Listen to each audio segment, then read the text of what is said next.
Senior صحافی اور تجزیہ نگار جاوید چودھری کے مطابق نیلسن منڈیلا کے لیے پہلا چیلنج انگریز بیوروکریسی تھی۔ انگریزوں نے ساؤتھ افریقہ پر 345 سال حکومت کی تھی۔ ان 350 سال میں انہوں نے ایک ایسا دفتری نظام بنایا جسے صرف یہی لوگ چلا سکتے تھے۔ یہ لوگ اہل بھی تھے، سمجھدار بھی، دیانتدار بھی اور تعلیم یافتہ بھی، جبکہ ان کے مقابلے میں مقامی لوگ غیر تعلیم یافتہ، نائل اور نفسیاتی لحاظ سے پاسماندہ تھے۔ ساؤتھ افریقہ کے قلعے 350 سال سے انگریزوں اور ان کے نظام سے لڑتے آ رہے تھے۔ نیلسن منڈیلا کا خیال تھا اگر ملک کے تمام اختیارات کالوں کو منتقل ہو گئے تو یہ انگریز کے نظام کو آن نہیں کریں گے، یوں ملک تباہ ہو جائے گا۔ جبکہ نیلسن منڈیلا ساؤتھ افریقہ کو کامیاب ترین ملک بنانا چاہتے تھے، لہذا انہوں نے گورے افسروں کو ان کی نوکریوں پر باہر رکھنے کا فیصلہ کیا۔ آپ خود اندازہ کر سکتے ہیں یہ فیصلہ ایک ایسے شخص کے لیے کس قدر مشکل ہوگا جیسے گوروں نے 27 سال تک قید میں رکھا، اور ان 27 برسوں میں قید تنہائی کے 18 سال بھی شامل تھے۔ نیلسن منڈیلا نے یہ 27 سال سردیاں اور گرمیاں پتھر کوٹ کر گزارے تھے۔ یہ بعد ازاں صدر بنے تو ان کے پاس 2 آپشن تھے: یہ گوروں سے جی بھر کر اپنے اور قوم کے ساتھ زیادتیوں کا بدلہ لیں، یہ گوروں کی جائیدادوں پر قبضہ کر لیں، گوروں کو قتل کر دیں، ان کی خواتین کو اپنے حرم میں داخل کر لیں اور تمام سرکاری نوکریاں مقامی کالوں میں تقسیم کر دیں۔ لیکن نیلسن منڈیلا جانتے تھے اس سے ان کا جذبہ انتقام تو سیراب ہو جائے گا مگر ملک تباہ ہو جائے گا۔ نیلسن منڈیلا کے پاس دوسرا آپشن عام معافی تھا۔ یہ اپنا دل کھلا کریں، ساؤتھ افریقہ میں موجود تمام گوروں کو معاف کریں اور سسٹم کو آگے چلنے دیں۔ نیلسن منڈیلا نے دوسرا آپشن قبول کر لیا۔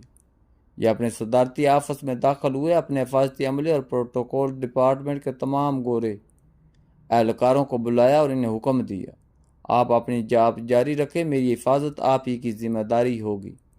یہ حکم سن کر گورے بھی حیران رہ گئے اور نیلسن منڈیلا کے سیاہ فام ساتھی بھی۔ ان لوگوں کو یہ حیرت بھی ہونی چاہیے تھی کیونکہ نیلسن منڈیلا وہ شخص تھا جس نے ساؤتھ افریقہ میں گوروں کو 350 سال لمبی انا توڑ دی تھی، اور جس نے گوروں کو نہ صرف شکست دی بلکہ ان کے اقتدار کا تخت توڑ کر دریا میں بہا دیا تھا۔ گورے ان سے دل سے نفرت کرتے تھے، لیکن اقتدار سنبھالنے کے بعد وہ اپنی حفاظت کی ذمہ داری انہی گوروں کو دے رہے تھے۔ یہ حیران کن بلکہ خطرناک ترین فیصلہ تھا، اور اس فیصلے پر گورے بھی حیران تھے اور کالے بھی۔ نیلسن منڈیلا کا دوسرا فیصلہ صدارتی آفس میں موجود گورے سٹاف کی ان کی نوکریوں پر بحالی تھا۔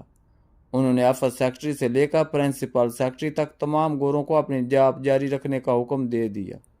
ان کا تیسرا فیصلہ پورے ملک میں موجود گورے بیوروکریٹس کو اپنی نوکریاں جاری رکھنے کی ہدایت تھی۔ نیلسن منڈیلا کے ان تینوں فیصلوں نے جہاں پوری دنیا کو حیران کر دیا، وہاں ساؤتھ افریقہ میں موجود گوروں کے دل بھی جیت لیے، اور یہ لوگ دل و جان سے ساؤتھ افریقہ کے کالوں کی خدمت کرنے لگے۔ آزادی سے پہلے ساؤتھ افریقہ کی رگبی کی ٹیم ورلڈ چیمپئن تھی۔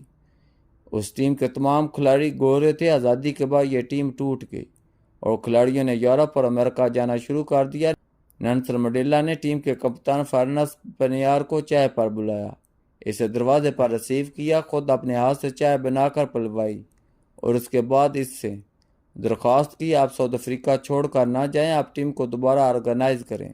ہم 1995 میں ایک بار پھر ورلڈ چیمپئن بننا چاہتے ہیں۔ کپتان کے لیے یہ حیران کن بات تھی، مگر نیلسن منڈیلا نے طویل بحث کے بعد اسے راضی کر لیا۔ کپتان نے دوبارہ ٹیم بنائی۔ نیلسن منڈیلا نے تمام کھلاڑیوں کی تصویریں دیکھ کر ان کے نام یاد کیے۔ یہ ٹیم سے ملاقات کے لیے گئے، تمام کھلاڑیوں کو ان کے نام سے پکارا اور بعد ازاں انہیں پورے ساؤتھ افریقہ کے دورے پر بھجوا دیا۔ ٹیم مختلف شہروں میں جاتی تھی اور شہر کے گراؤنڈ میں رگبی کھیلنا شروع کر دیتی تھی۔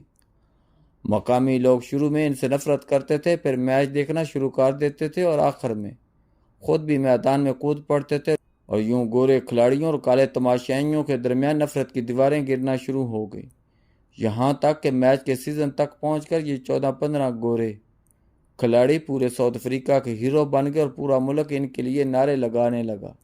اس حوصلہ افزائی نے گورے کھلاڑیوں کے جذبے کو ممائز کیا اور انہوں نے ہر قیمت پر جیتنے کا فیصلہ کر لیا۔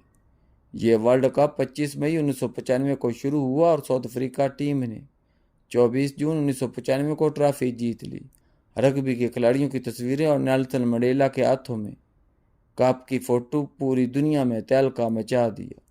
یہ نیلسن منڈیلا کی پہلی فتح تھی۔ اس کے بعد 2003 میں کرکٹ ورلڈ کپ اور 2010 میں فیفا ورلڈ کپ کی میزبانی کا شرف بھی ساؤتھ افریقہ کو ملا، اور یوں آزادی کے صرف 1 سال، 9 سال اور 16 سال بعد ساؤتھ افریقہ نے خود کو دنیا کا مہذب، سپورٹس فرینڈلی اور ترقی پذیر ملک ثابت کر دی۔ آپ اگر نیلسن منڈیلا کی ہسٹری اور ان کی آج کا تجزیہ کریں تو آپ حیران رہ جائیں گے۔ نیلسن منڈیلا نے مسلسل 40 سال سیاسی جدوجہد کی تھی، اور ان 40 برسوں میں انہوں نے 27 سال قید میں گزارے تھے۔ یہ دنیا میں سب سے بڑا سیاسی قیدی تھے۔ اس طویل جدوجہد کے بعد 1994 میں ساؤتھ افریقہ کے صدر بنے۔ یہ ساؤتھ افریقہ کا بچے بچے کے دل میں رہتے ہیں، اور لوگ اوتاروں کی طرح ان کی عزت کرتے ہیں۔ لیکن انہوں نے 5 سال کے اقتدار کے بعد سیاست سے ریٹائرمنٹ لے لی اور خود کو فلاح بہبود کے کاموں میں مصروف کر لیا۔ یہ آج چھوٹے سے گھر میں رہتے ہیں۔ ان کے بیڈ روم میں اے سی اور بڑا ہیٹر بھی نہیں۔ ان کا بیڈ پاکستان کے مڈل کلاس گھروں کے پلنگ جیسا ہے، اور یہ اس پلنگ پر آرام سے زندگی گزار رہے ہیں۔ ان کا بینک بیلنس بھی 0 ہے، اور اس سرکاری گھر کے علاوہ پوری دنیا میں ان کی کوئی زمین جائیداد نہیں۔ لیکن اس غربت کے باوجود آپ دنیا کے کسی کونے میں نیلسن منڈیلا کا نام لیجئے، لوگ نیلسن منڈیلا کا ذکر عزت اور احترام کے ساتھ کریں گے۔ آپ اس کے مقابلے میں دنیا کے امیر ترین کھلاڑیوں کی فہرست پر نگاہ ڈالیے۔ اس فہرست میں آپ کو 29 حکمرانوں کے نام ملیں گے۔ آپ ان 29 حکمرانوں کے نام پڑھیے، اور اس کے بعد خود سے سوال کیجئے، کیا ان امیر ترین حکمرانوں میں کوئی شخص غریب ترین نیلسن منڈیلا کی ہمسری کر سکتا ہے؟ کیا یہ لوگ نیلسن منڈیلا کے قریب بھی پہنچ سکتے ہیں؟ حسنی مبارک کے حصے $70 بلین تھے، جبکہ نیلسن منڈیلا کے اکاؤنٹ میں صرف $7,000 بھی نہیں ہوں گے۔ لیکن آج حسنی مبارک اپنے ہی ملک میں ہوش ارست ہیں، اور فوج نے انہیں عوامی غیظ و غضب سے بچانے کے لیے ان کے گھر کے سامنے توپیں گاڑ رکھی ہیں۔ ان کے مقابلے میں نیلسن منڈیلا کے گھر کے سامنے سیکورٹی گارڈ تک نہیں ہے، اور یہ جب گھر سے باہر نکلتے ہیں تو لوگ رک کر ان کے ہاتھ چومتے ہیں۔ آپ نیلسن منڈیلا کے برعکس اپنے حکمرانوں کو دیکھ لیجئے۔ ان کے پاس مال و دولت کی کمی نہیں، لیکن کیا یہ سیکورٹی کے بغیر عوام میں جا سکتے ہیں؟